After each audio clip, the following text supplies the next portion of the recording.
Welcome to part 2 of the Insider Mailbag. I'm Jarrett Johnson. I'm joined by the mighty Joe Yeager. Texan says, you're 4-2 at midseason. He wants a report card for the first 6 games, assign grades to each position group for the overall body of work, and then we'll do an overall grade for the head coach. Well, let's just start with quarterback. Well, what do you give the quarterback position? At this point, probably a B-. Yeah, I'll say a B, because he did orchestrate that comeback against Arizona State. He has had the yips, but if he doesn't do that, then we're talking about a completely different season. And his stats do look nice. So, us who've watched it, we know it should be and could be better. But I think I'll give him a B. Running back, what do you think? Probably. I'm probably gonna go ahead and go with a B+. Yeah, because Stockton has just exceeded all of my expectations. And so has Trey King. Yeah. I thought when he came here, he was just kind of filler. Me too. A roster stuffer or something like that. But the guy's a major league contributor, and Nisby at times has been a force as well. He had everybody talking there for a while. We were calling him Nasty Nisby and all this. We drop it, we bring it back, we drop it. He needs to hang on to it from here on out, Nasty. B+. Yeah, great job, overachieved. Coach Jaluke's done a wonderful job there at the running backs. Then let's go with receivers. What do you think? Well, that's a tough one, man. I was expecting A+ out of this unit, and there's no way. There's no way.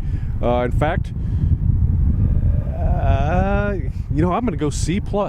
That low. Because at this point, right now, Tech's got a 2-man receiving corps, basically. Yeah. Even Batson has kind of vanished a little bit.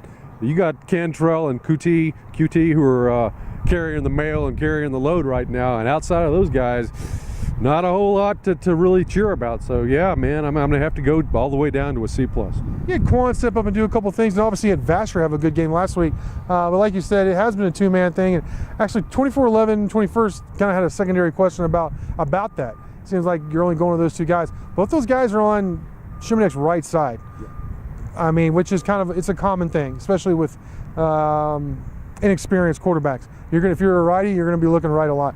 But those guys are normally on the right side of the formation. So, to me, that's part of it. And they're also probably your 2 best receivers, though. So, all right, offensive line. What do you think, man? Improving. They're getting better. This grade's going up all the time. Right now, I'll go ahead. I'm going to go B-.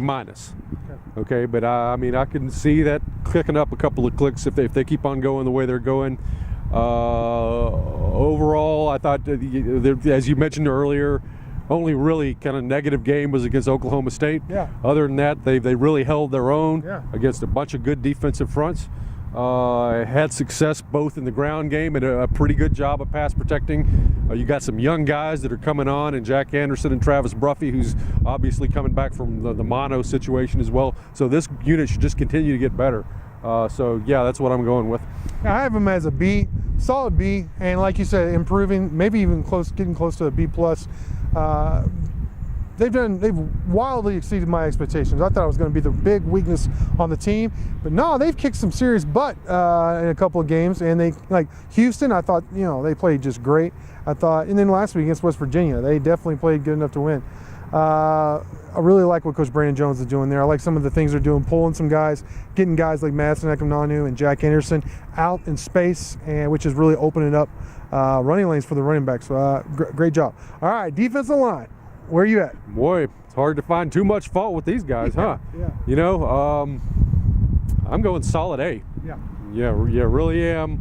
The interior guys, mainly Mike Thomas and Broderick Washington, have just been lights out. Right now, they're playing as good as any tandem in the Big 12, I dare say.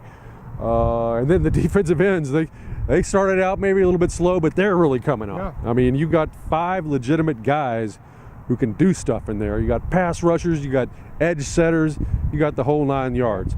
And depth, you even got depth inside now with Nick McCann and Quentin Yance, so shoot, man, what's not to like? A, solid A. Solid A. They've been the most consistent position group on the team all season.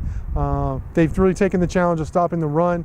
They've actually gotten better at putting pressure on quarterbacks as well as the season's gone along. 4 sacks last week against West Virginia. Can't say enough about this group. Flip the running game stat. So just hats off to Terrence Jamison and that group. Linebackers, where you at? I'm giving them an A2. Okay. I don't know if they're maybe quite at the level of the defensive line right now, but they don't have quite as much depth, I don't think, as the defensive line. But still, I mean, Dakota Allen's getting All-America notice at this point, and Brooks is just about his equal. You know, these guys are darn good. We thought they'd be pretty good coming into the season, and they've lived up to everything. So I'll give them an A as well. I'm going to say B+. I think we're just splitting hairs, but I'm going to say B+. They've been excellent. There's a couple things. Now, Dakota's come up with some interceptions, don't get me wrong. But there's been a couple things in pass coverage where I think they've missed some things. They've fallen for some play action, which is going to happen. I mean, I'm nitpicking here, but solid B+ for the linebackers, which is amazing. Be the best they've been since I've been here covering Texas Tech. All right, secondary. You know, they've made some plays. You know, they're. I mean, you had DeMarcus Fields really coming on. He had the pick 6. Willie Sykes had a pick 6. Jashawn Johnson has played very well overall. So there's some good stuff. Vontae, I like the way he runs out. Yeah, Vontae, is he's lived up to his billing as well. He's a big hitter out there. I'm gonna but I mean, bottom line, you kind of look at the stats, and they're not that pretty. No. I mean, in terms of overall pass defense and defensive pass efficiency, or pass efficiency defense, whatever you want to call it. Right. You know what I'm saying? Yes. So those numbers are just not looking that good, and you got guys out there who are in position and they're not making plays, and they're just not winning the classic 50-50 balls all that often. So that's got to change. Having said all that, I'm going to go ahead and give them a C+. That's where I'm at, C+. And for all the reasons you just said, you couldn't say anything better. Special teams, we just want to say D. Yeah, pretty simple. I wouldn't argue with that. Yeah, because I mean the kicking game is just such an incredible grease fire that it just blackens everything else around it. It's going to cost them big time unless they can find somebody who can put the ball through the uprights from 15, 20 yards away. Bad. Mr. Mustafa Mon says, is the playbook too complicated or is it coaching? I explained, seems like there's been a lot of guys like Corey Dauphine who struggle with it, TJ Vasher who struggled to get the offense down, Desmond Nisby. I actually have pretty strong opinions on this big surprise. Corey Dauphine, it was frustrating to hear that, and honestly, I could see why you could want to put it on the coaches. But I had a little bit of insight in some practices, and the guy was always the last to finish every drill, always kind of seemed to be dragging butt out there. You know, he looked like Tarzan, you know what I mean? And when he got a carry, obviously, it was I think it was against Texas State or SFA or whoever it was. Yeah. He had a long touchdown run, but he wasn't really, he didn't seem to be going all that hard in practice. So I'm not surprised that he didn't study a whole lot either, you know? So ultimately I do think it's on the coaches to get him on task, but at some point these college players have to start taking the I guess, what's the word? The responsibility? Yeah. They have to start taking their responsibility for their own actions, you know, and I think that's the case there. Nisby hadn't been here that long. So, I mean, whether it's complicated or not, that's just a tough situation. We knew when he came in late, this was going to kind of be a thing.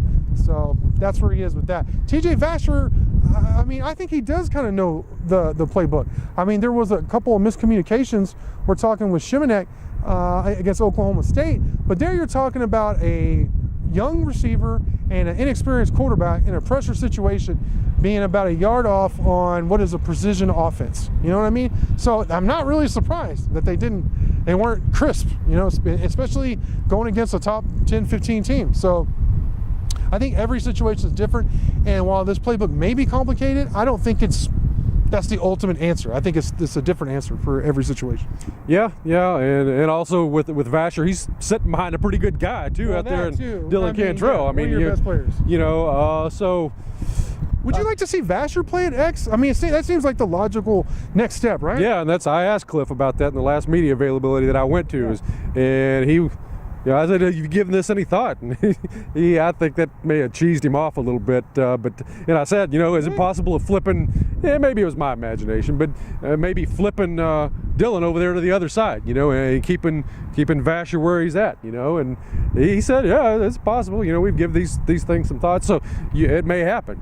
I wouldn't be surprised. Somewhere down the line, we still got a lot of football. Maybe they were going to do it this week, and you gave it away, Joe. I'm in trouble now, man. I'm in trouble. I really don't know. But I'm not opposed to a complex offense. You can do a lot of stuff. You can confuse people. There's different ways to skin a cat. Sometimes you can be an execution offense, like with Mike Leach and a Tom Osborne, and just you got a simple, and you just rep the hell out of them, and they can't stop you because they can't execute as well as you can. But there's other ways to do it. You could fool people. You can do a lot of stuff, keep them guessing. They don't know what's coming. How do they stop it? So, I'm not opposed to a complex offense. And like you said, this is where it matters, where you get guys in the system and you develop them over time. Yes. You get it with an offense like this that's really complicated. If you get a veteran group that's been in there the whole time, man, they can be murder. Yeah. That's the whole idea. So you kind of have to be patient. I know we're in year 5 and everything, but I don't have a problem with it. No, and you know what? Kingsbury's actually a genius at game planning. Kind of talking about fooling people, misdirection. I'm the first to admit, when you go back and look at it, there's some brilliant stuff he does, without a doubt. And they've pulled off quite a few trick plays in some of their biggest wins. You look at Arkansas, Jakeem throwing that I don't know if it was a touchdown or just a long pass. That was one of the big plays of the game. Hide the midget, also with Jakeem. They've done some things that, where they've executed difficult trick plays in really important situations to win big games. So It's happened. So I think you got to look at it from both sides there. Afros 53 says, what the heck do they do during halftime? I kept this in here because this is a legit question. What do they do during halftime? Give them a glass of warm milk and tell them to take a nap? Why do they struggle so much in the second half? Yeah, well, I think he's on to something with the milk, man. I think that's probably what it's all about. Is that what it is? That's it, man. Yeah. But other than that, there might be a couple of factors. I think part of it is the players. I think, these guys, they work so hard. They come in and they play just everything to the wall those first couple, 3 quarters, and they get the team down. And they feel like they can relax, man. Okay, we've done all the hard work, man. We've got these guys whipped. Yeah. Now, we can kind of relax a little bit, and that's a big mistake. That's a terrible. You got to get past that. You got to be tough enough, and your coaches have got to be, on top of you enough so that doesn't happen. You don't let up, and you keep on playing until those guys are just like a grease spot in the turf. Because that's the only way for sure that you're not going to let something bad happen like it happened at West Virginia. I think maybe a couple other things, we've talked about this some. I think maybe Cliff, when you get a big lead, can stay overly aggressive with his play calling sometimes, and this goes back to maybe running the ball a little bit more when you get a 3-score lead. And I think David Gibbs can go a little bit conservative sometimes when they get the lead as well. And that's common with defensive coordinators and play callers, and fans are always screaming about it, and I scream about it too. So, I think there's a lot of stuff going on there. Yeah, I think there's a lot of inexperience. Start with your head coach. Now I didn't realize this is 5th year as being a head coach now, but just overall his experience. And I think they've shown, like against Texas last year, how it was obvious they were oblivious to what was going on in the game plan right after the game. They've struggled to kind of get the tenor of the game some, I feel like. And I don't know, Kingsbury's on the sideline, so it's not always easy in the rush of the game. But whoever's helping him out in the booths and stuff like that must be struggling, or he's not taking advice. We've seen that over and over again, which is why, in addition to some of the things you said, we'll see teams come back a lot on Texas Tech. And Texas Tech is now 1-23 when trailing at halftime under Kingsbury. So, and then before they didn't have depth. They have more depth this year, so that isn't as much of a problem. But I'm hoping it's maybe the second half of the season, this thing turns around. I'm not expecting it to happen, but I'm hoping maybe the light comes on and some things change and they're able to just handle their business and close out teams at the end of the games. But that'll do it, Mighty Joe. Great stuff from you as always. Thank y'all for watching, and until next time.